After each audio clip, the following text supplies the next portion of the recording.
something first, bro, if you don't mind. I do, but go ahead anyway. Fair enough. I watched the show on Netflix this past week since we had our last show. And it's called Wrestlers. Now, I watched a lot of wrestling growing up. Yeah. Let me tell you something. So did I. Yeah. Matter of fact, we used to watch a lot of wrestling together. Matter of fact. Oh, hell yeah. Yeah, so we really loved it. And then it got kind of out of hand, and we kind of... at least I stopped watching it. It was like it was getting ridiculous, and I don't know. I was thinking about other things, whatever. I think you kind of stopped around the same time. We both stopped around the same time, yeah, because we used to get the events and stuff. Yeah. It was on Sundays. We'd have the events. Yep. Down in Little Ferry. Right. So. Oh, snap. I saw this show, and it's called The Wrestlers. I keep wanting to talk about the Rourke film. Randy the Ram. Yeah, dude. I keep wanting to say not Randy the Ram. You want some fucking cheese, lady? Great scene. Wrestlers. Oh, so shit. It just came out, this show. It's on Netflix. Is that the Road Warrior? No, dude. It's actually the third biggest. He looks like a Road Warrior. The third biggest production of wrestling in the United States is OVW, which stands for Ohio Valley Wrestling. And the Ohio Valley. They're on TV. Yeah, they're on TV there. I mean, they're actually televised. And you can watch it on like the web and stuff if you want to. And they have storylines and everything, but they film in their own little thing. Think ECW back in the day when they had the ECW. Oh, yeah. That was the shit. Yeah. Yeah. It's kind of like that. It's kind of quaint and small. It fits like, I don't know, 1,000 maybe. Full capacity.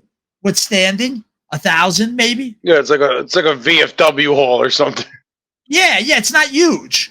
But they do a show every Thursday, and every Thursday they're live on television out there on different channels. And so they kind of show it's like IRL in real life thing. You know, you follow them, what's going on. But the crazy part about it is, and a wrestler that I didn't even know what he's been doing, is the owner of OCW now. Do you remember Al Snow, dude? Vaguely. All right, I'm going to pull up a picture. I remember all the bigs, like all the bigs of ECW, like New Jack. He was huge. Full-Blooded Italians. Oh, FBI. Sandman, dude. Sabu, Taz. Yeah. All right, I'm going to bring up the picture. Here we go. Terry Funk. Oh, now I remember him. Yep. Al Snow. That's Al Snow. Okay. He owns it. That's an old picture, by the way. Anybody who doesn't know Al Snow, that's not a recent picture. That was his gig in WWE. Was WWF, I think, back then. Still. But yeah. WWE. But yeah, he owns it. And then he went in with two other guys. He went in with a radio host. And I can't remember offhand what the other guy does, because he wasn't in it as much as the radio host was. And they basically, it's like behind the scenes of all that, them trying to get the promotion big. And I enjoyed it. Is it Bubba the Love Sponge? No, not him, dude. Not Bubba. At FLA. Not him. Fuck that guy. Bubba at FLA. No, but I would recommend, honestly, that you go watch it, because it was good. It was good. Yeah, I'll have to check it out, yeah. I love The Wrestler. The Wrestler movie with Mickey Rourke was fucking excellent. Can you listen, please? I love watching all the behind-the-scenes stuff and all the stories, like Hulk Hogan on Rogan or Flair's interview on Rogan, which was just this year, within the last month or so. It was recent. They did recent interviews, and they were so awesome to listen to, man. Just to, like, see what really was going on behind the scenes in the days of Andre the Giant, all the shit Flair went through. Like, it's just crazy, man. It's wrestling. We all know it's fake now, but when we were kids, it was real as fuck to us. Yeah, as we got older, you know, when you and me were getting the pay-per-views. Of course, we knew it was fake, but landing on your fucking ass from fucking 20 feet in the air, that's real. Like, that is dude, let's face it, the serious storylines jackass shit. Yeah, the what? And the storylines were good. Oh yeah, because Vince is crafting all this shit up in his head. Most of Vince is like the master of that shit.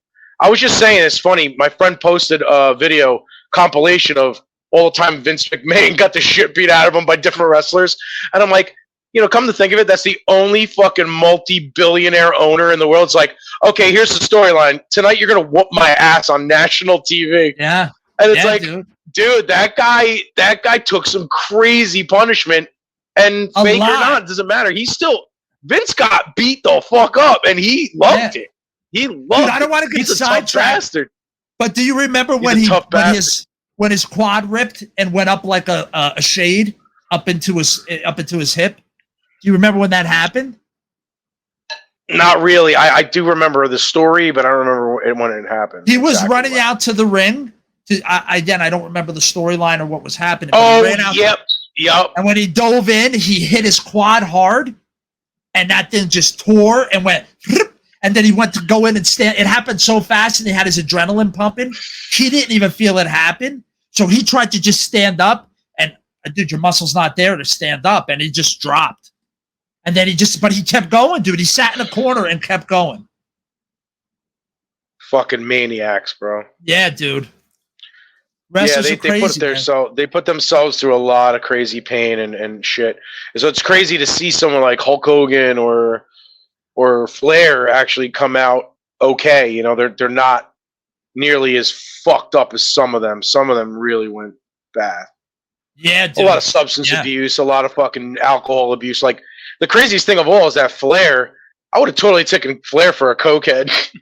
Like a total fucking cokehead party guy. He's all about the booze, man. That dude's drinking all day, all night, talking about these crazy benders where he's flying. What? Now Flower, though. He's got a stake in Flower now. So he's Right. But I mean, back then he said he didn't like it, though. So Flair said he was like doing these, like, he'd fly to Tokyo to do a show, fly back to the U.S., fly back to Tokyo. The whole time he's like, I was drinking nonstop. It was crazy. Like, I could never do that, much less go in against some dude that's 300 pounds of pure muscle and fucking throw yourself around like a rag doll and do this crazy shit. It was just, they're built from a different. They're saying, like, remember all the NFL players that tried doing wrestling? They all quit. Just about all of them quit. They all were like, fuck this shit. Like, you got to keep in mind that's NFL. Professional football players are like, nah, I can't do this. A lot of those guys started wrestling when they were young, so their bodies were built for that from a young age. You can't do it later on, like these wrestlers. No, you can't. No, I mean, you can do all. a little bit, but you're not going to be built like these guys that could just put their head through things and be like, let's. I mean, Brock Lesnar, Bill Goldberg, they were in football, right? They're a little bit cut from a different cloth. Like, those guys are fucking freaks of nature. That's a different soup, bro. That's a different soup. Yeah. Altogether. But yeah, dude, I would recommend I'll definitely be sure to watch it. And I recommend to all you out there to check it out. It was really good.